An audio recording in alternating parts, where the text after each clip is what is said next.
Sampah laki-laki yang nanti sudah bersih. Maka satu.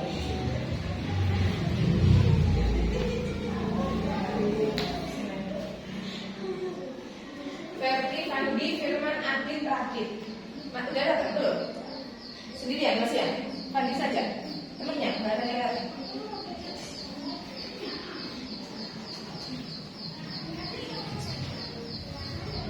Al-Fatihah.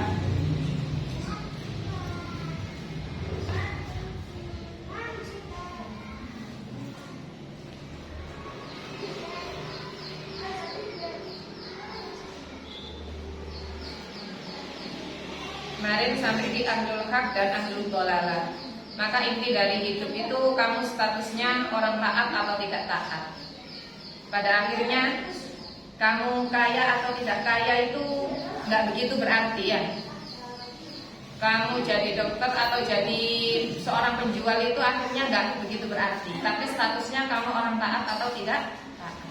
Dokter yang taat atau tidak, pedagang yang taat atau tidak, orang kaya yang taat atau tidak.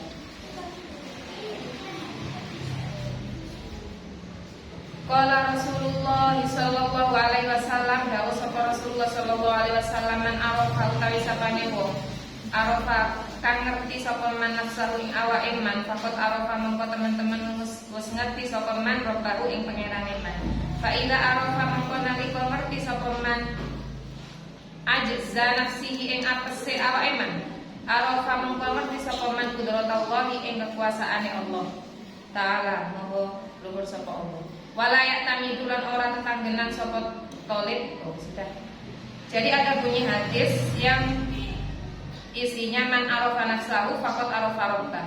Orang yang mengenal dirinya maka mengenal Tuhannya. Maksudnya apa mengenal diri? Ada tulisannya fa ila arafa ajza nafsihi. Jika kamu tahu bahwa kamu itu lemah, ajzun, lemah, arafa qudratallah, maka kamu tahu akan kekuasaan Allah.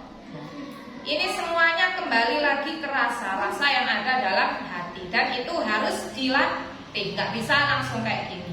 Tapi ini penting. Biar apa? Biar kita tidak terjebak hanya percaya pada usaha sendiri atau akal sendiri. Ya. Jadi orang yang makrifat, selama ini kan kita nganggap orang yang makrifat itu orang sing tahu jero atine wong gitu ya. Tahu itu kelihatan jin atau apa. Ternyata makrifat itu bukan seperti itu. Orang yang makrifat itu adalah tahu sifat-sifat Allah dan tahu bahwa selain Allah itu tidak penting. Dan itu gak cuma sekedar tahu, tapi dirasakan dalam hati. Umpama gini, sama saya ya, saya kerja, dagang atau jadi agen beras. Itu kan tetap berusaha keras kan ya. Yo saya kontrol orang pas ngangkuti beras, yo pulaan beras, yo nang mega kerja keras ya. Yo ngitung jengare biasa mulai dari pagi, siang sampai malam kan kerja keras. Pada akhirnya kan keuntungannya kan banyak ya. Tapi ada suatu ketika dihadapkan bahwa program beras itu umpama tidak selamanya jalan gitu ya. Tidak selamanya jalan, umpama tiba-tiba diputus oleh pemerintah nggak ada kan hilang pekerjaan saya itu ya. Nah pada kondisi itu harus ada perasaan gini. Iya. Maka bagaimanapun usaha saya itu kan kudratnya Allah, kekuasaan Allah. Jadi ketika Allah menghendaki ada turunnya rezeki atau ada turunnya itu kan kembali ke Allah. Saya kan nggak kuasa apa-apa ya. Saya nggak kuasa apa. Itu kalau urusan rezeki. Jadi sama dengan suatu saat kalian sudah kerja keras, ya itu memang kewajibannya kerja keras. Tapi ada suatu ketika entah kamu di PHK, entah kamu dikasih kecelakaan sehingga nggak bisa kerja. Itu kan membuktikan bahwa sekeras apapun kita usaha, ketika dihadapkan pada takdir Allah yang berkata lain kan nggak bisa apa-apa.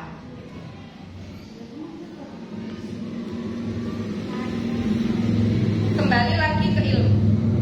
Makanya ilmu itu kalian wajib belajar, tapi tetap yang ngasih ilmu itu Allah. Ya. Jadi apa ya? Ketika suatu saat ya kalian itu sudah belajar keras dan jadi orang pintar, maka kan nggak boleh terjebak kesombong. Kenapa? Karena bisa jadi Allah itu mengambil ilmu seketika itu juga, ya. Dan jadi wong goblok wis. Itu bisa dan sangat mungkin, ya.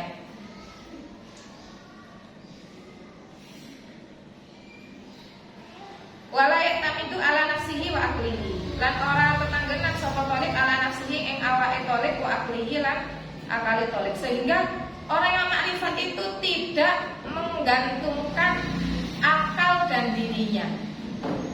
Jadi bentuk usaha itu adalah bentuk pengharapan agar Allah ngasih. Bentuk orang kerja itu adalah suatu bagian dari harapan manusia agar dikasih rezeki. Jadi bukan kita kaya karena kerja ya, tapi kita kerja itu bentuk usaha kita, bentuk bagian dari cara kita mengharap pada Allah agar rezeki itu datang. Bal yatawakkalu 'ala Allah. Balik tawakal sapa talib 'ala Allah ing atase Allah.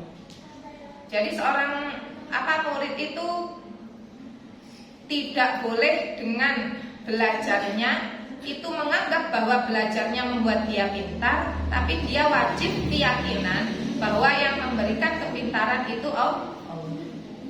Wa yatlubu minhu lan lurus sapa talib minhu saking Allah al-haqqa ing haq. Dan dia harus mencari kebenaran atau hakikat dari Allah. Karena ada kalanya orang pintar itu tidak mendapatkan yang hakikat, ya, tidak mendapatkan kebenaran. Pintar ngitung, bahkan mungkin pintar ilmu fikih, tapi belum tentu dia mendapatkan kebenaran. Apa contohnya? Karena contohnya gini. Ada orang alim fikih, ya. Alim fikih saking alime pinter ngakali hukum. Kamu tahu ngakali hukum? Ya. Bagaimana biar hukum itu jadi halal, bagaimana biar hukum itu jadi boleh, ngakali hukum. Ya. Contohnya gini. Karena kan fikih banyak kasus. Contohnya gini, pernah seorang kiai itu mencontohkan. Ada seorang ahli fikih dan dia kaya punya ternak banyak. Anggap ternak sapi. Kan wajib zakat itu ketika sapinya sampai nisab ya. Sapinya sampai nisab tapi akhir tahun. Anggap wes kamu anggap nisabnya sapi 40 sapi ya. Dia sudah punya 42 sapi wes. Kan banyak itu ya. Nah, di akhir sebelum setahun. Nah, sapi yang 2 atau 3 dijual sehingga nggak sampai 40, 39. Memang sengaja biar nggak sampai nisab. Akhirnya kan nggak wajib zakat sudah. Nah itu namanya ngakali hukum. Nah itulah orang-orang itu dapat ilmu tapi tidak mendapatkan kebenaran dari Allah. Jadi ilmunya itu kayak ngakal-ngakal. Nah itu di semua ilmu kayak gitu ya, di dokter kayak gitu, di fikih kayak gitu, kamu bisa bayangkan kan ilmu agama pun bisa kayak gitu. Nah itu seperti apa ya, tetap statusnya jelek di sisi Allah, walaupun dari fikih halal kayak gitu ya, tapi kan statusnya tetap buruk ya. Diibaratkan besok di neraka itu ada orang-orang yang ngakali hukum itu gitu.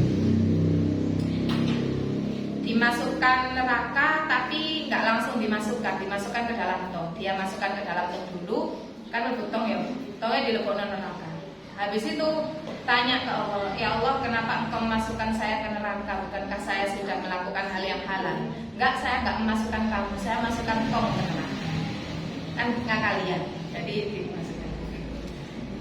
Jadi kayak terus fahuwa mengko utawi Allah iku hasbuhu kang nyukupi sapa Allah ing man wa dilan uhakan sapa Allah ing man ila siratin maring dalan mustaqimin kang jejeg. Karena Allah lah yang memberi kecukupan pada manusia baik ilmu, kesehatan dan sebagainya, uang dan sebagainya. Dan Allah lah yang memberikan hidayah pada manusia ke jalan yang lurus. Makanya kita itu dalam hati selalu berharap, ya Allah mudah-mudahan tetap ditetapkan di jalan yang lurus. Jangan sampai di tengah jalan itu kepeleset untuk melenceng dari ketaatan. Kepencut pingin ngombe alhamdulillah. Ojo sampai kepencut pingin nyolong, ojo sampai. Kepencut pingin nggak sholat. Kan karena jangan sampai seperti itu. Dari Bima ke belakang masuk ke pindah ke depan ya. Mulai dari Bima. Nah, pindah ke depan.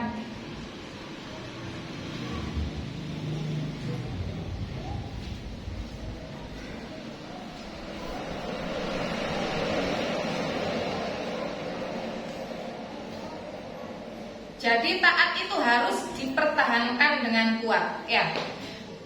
Jangan sampai ketaatan itu kamu lepas, karena ketaatan itu yang paling mahal.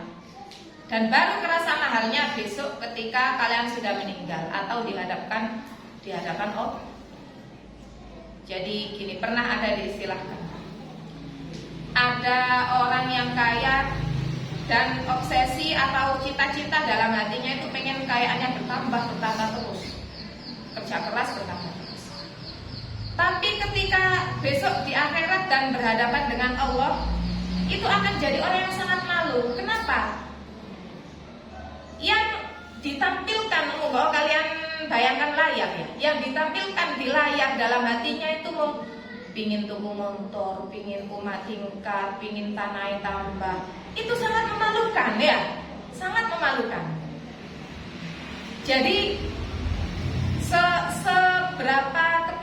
seberapapun kepinginnya kamu terhadap kekayaan, maka harus dilatih hati ini untuk memiliki cita-cita untuk memiliki cita-cita agar kita itu berjuang atau menegakkan agama Allah. Jadi memangnya kamu takdirkan orang kaya gitu. Jadi harus belajar kayak gini. Ya ambil dilakoni, gak cuma niat toh. Ya Allah, kekayaan saya itu untuk menguatkan agama Islam. Entah itu berupa keilmuan atau ibadah seperti masjid. Keilmuan itu berarti madrasah, tempat ngaji, ya, pondok. Ya Allah, saya ingin kekayaan saya itu bisa menguatkan agama Allah. Jadi ketika kamu ditakdir kaya, yuk sedekahkan, entah itu ke pondok, ke madrasah, ke masjid. Sehingga ketika besok kamu dihadapkan di hadapan Allah dan disaksikan seluruh alam manusia, kan nggak jadi orang malu. Maka orang yang sangat malu besok itu kayak gitu. Jadi ketika dia dibuka layarnya itu, dalam hatinya itu yang muncul itu dunyo toh orang. Tapi ketika orang muncul, oh iki ada 50 juta, oh melbu nang sekolahan. Ada 20 juta melbu nang masjid. Oh sing 20 juta melbu ke rumah, tapi rumahnya untuk anak-anak sholat. Kan seje ya. Masuk ke rumah tapi rumahnya untuk anak-anak sholat dan belajar.